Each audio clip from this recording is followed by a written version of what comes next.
El honor de la familia del Monte. Por azares del destino, las cuatro secretarias tenían nombres similares y todos empezaban por la misma letra.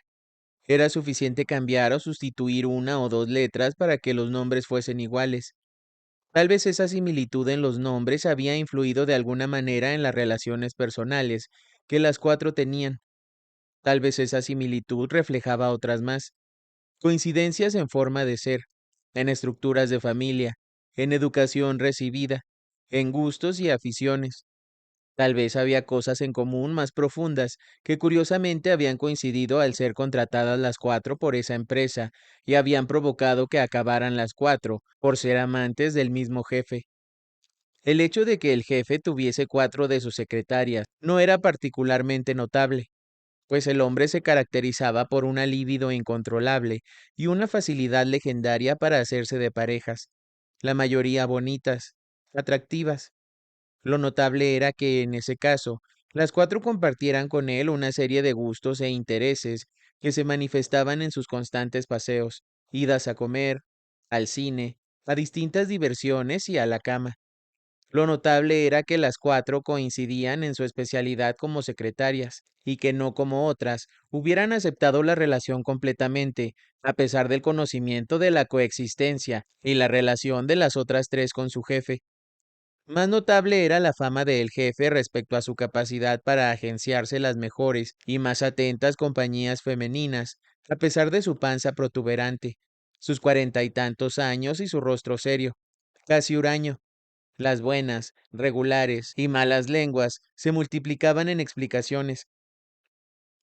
Algunas decían que en privado era todo lo contrario, dulce, romántico y afectuoso. Otras, que lo atractivo de él era su superior inteligencia, su seguridad, su forma de hablar. Otras más llegaban a decir que usaba de artes mágicas y tenía tratos con el demonio, lo que le permitía encantar a las mujeres en el sentido más literal de la palabra, dominarlas psicológicamente, emocionalmente. La mayoría coincidía, por confesiones que se habían ido filtrando, transmitiendo casi como recomendaciones entre ellas, en que era un amante soberbio, supremo, que al momento de tocar con sus dedos, de acariciar con sus ojos, con sus manos, con sus labios, con su lengua, las mejillas, los cuellos y piernas de sus parejas, y sobre todo al momento mismo de la consumación, las llevaba a sensaciones y alturas increíbles, inconcebibles, nunca antes experimentadas por ellas, ni después. Las llenaba totalmente y las hacía sentirse verdaderamente mujeres. Decían, y eso también tenía mucho que ver, que era insaciable, incansable, ahorita aquí, al rato aquí otra vez, y más al rato allá, y despuesito allá otras dos veces, donde cayera o le viniera en gana. Como los perros, decían sus detractoras, usualmente las ex o las que habían sido despreciadas por el hombre, y esa insaciabilidad se hacía patente, a veces de manera embarazosa, de un modo muchas veces ostensible. Los otros elementos de la oficina, área ejecutiva, subjefes de departamento, otras secretarias, visitantes y hasta repartidores de pizza, habían tenido ocasión de quedar estupefactos ante el repentino silencio de la máquina de escribir, del teclado de la computadora, del procesador de palabras o de las voces que llegaban desde adentro, para dar paso, después de unos segundos, a sonidos de objetos cayendo de una silla, o el escritorio arrastrándose, ruidos de papeles arrugándose, y luego jadeos y gemidos.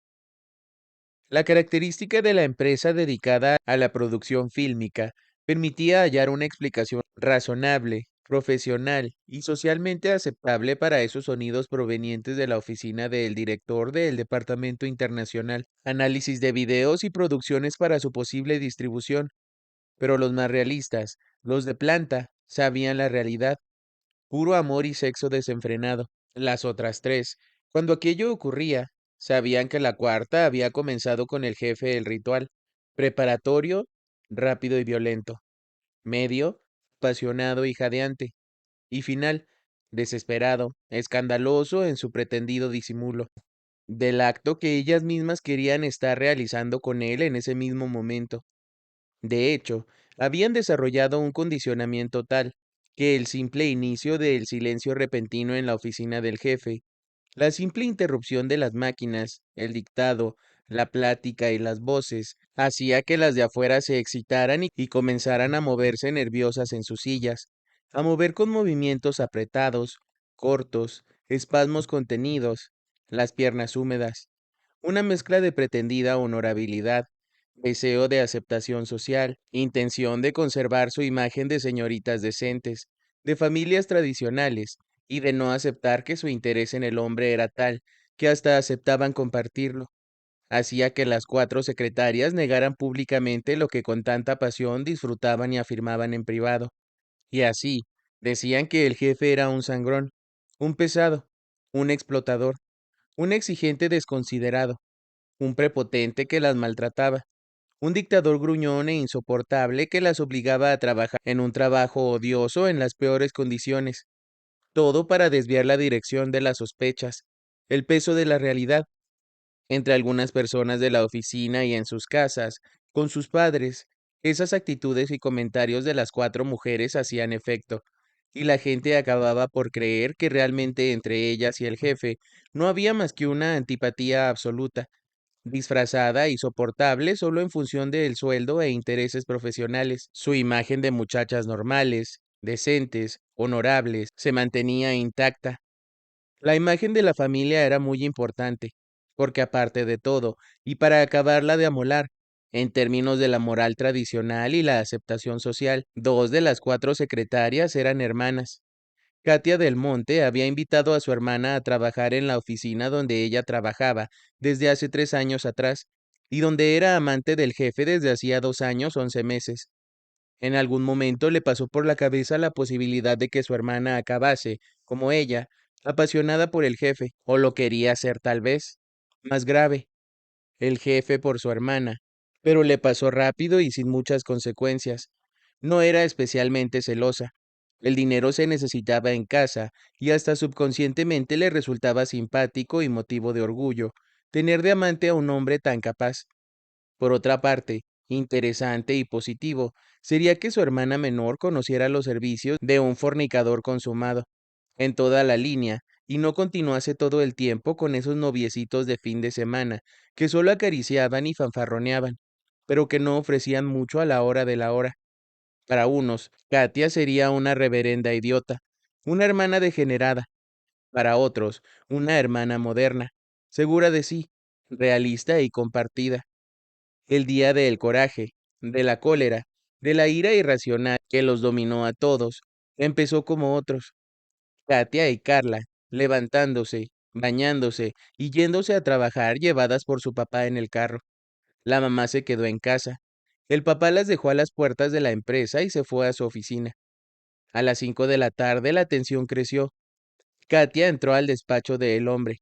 Karina estaba desesperada. Hacía más de un mes que el jefe no la llamaba para dictarle las posiciones. Veía con odio a esas hermanas entrar y salir alternadamente de la oficina del director, a veces hasta juntas. Se imaginaba lo peor. Conocía al detalle las formas, los ruidos, los silencios, el brillo de los ojos al entrar, los colores de las mejillas al salir, las arrugas y las manchas en las faldas y blusas. Las hermanitas estaban sorbiéndole el seso. Quién sabe, tal vez otra cosa también, entre las dos al jefe. Ya no era más de ella, ya ni siquiera compartido por días, por momentos como ella razonablemente había aceptado. Juró venganza. Esas moscas muertas, chaparras, morenas, casi negras, casi indígenas, juró venganza.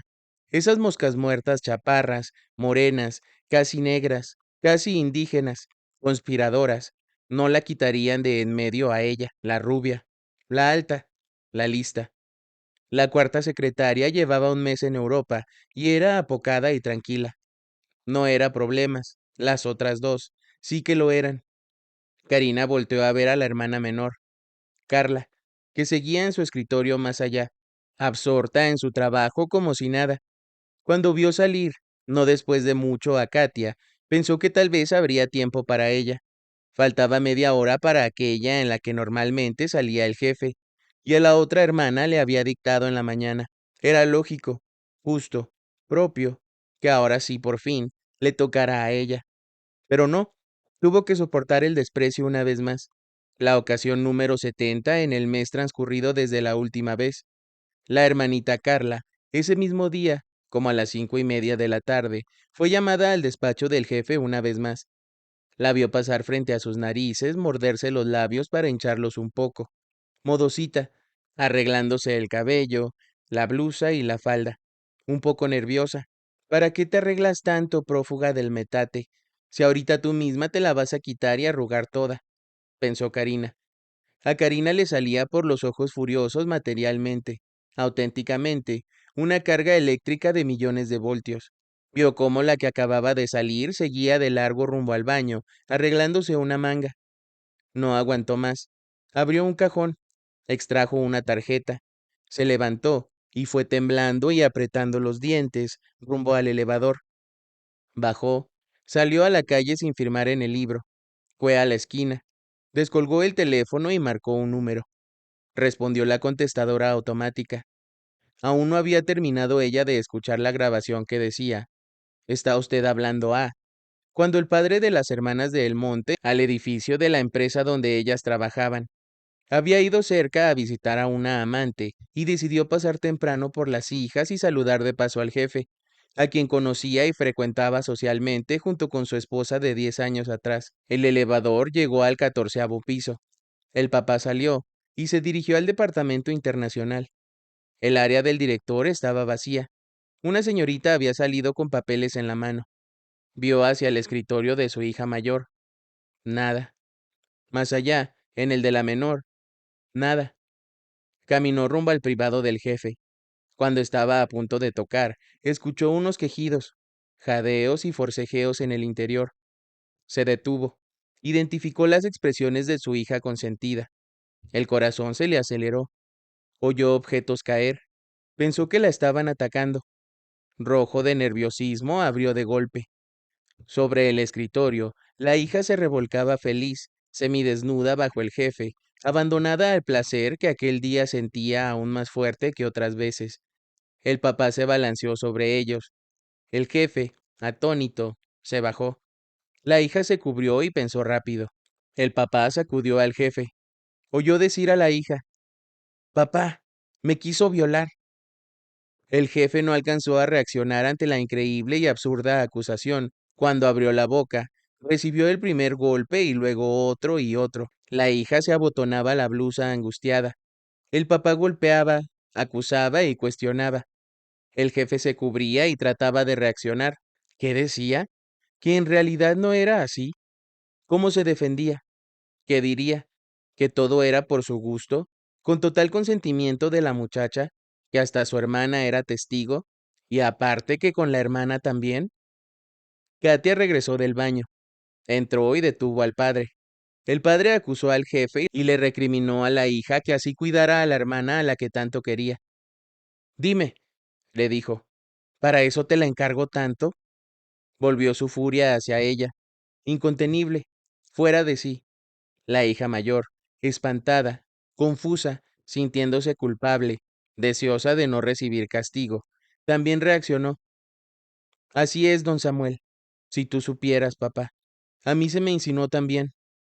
El jefe aprovechó la distracción y reaccionó incrédulo. ¿Qué qué? Par de resbalosas. Hipócritas. Digan la verdad.